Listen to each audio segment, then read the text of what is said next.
Sedum में town planning committee के nominated chairman बनने पर विश्वनाथ पाटिल के लिए सेडम के एक्स चेयरमैन जनाब इकबाल खान साहब की जानिब से फेलिसिटेशन प्रोग्राम ऑर्गेनाइज किया गया था।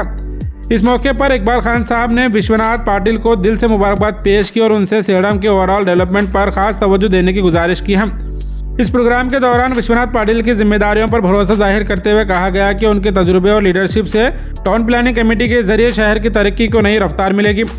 इस फेलिसिटेशन प्रोग्राम में कई सियासी और समाजी रहनुमा मौजूद रहे, जिनमें बसवराज पाटिल उदगी साहब और Congress block president Saran Reddy, advocate Anantaya Mustaraj, advocate Hema Reddy, advocate Rajendra Mannur, TMC chairman Virendra Rudnur, ex councillor Haji Nalepalli, Rajshekhar Nilangi, Afzal Khan, Santosh Maharaj, Congress के सीनियर लीडर्स और दीगर कई लोग यहां शामिल थे। तमाम मौजूद अफराद ने टाउन प्लानिंग कमेटी के नॉमिनेटेड चेयरमैन बनने पर विश्वनाथ पाटिल को मुबारकबाद पेश की और उम्मीद जाहिर की है कि उनकी रहनुमाई में सेडम डेवलपमेंट की नई मंजिल तय करेगा।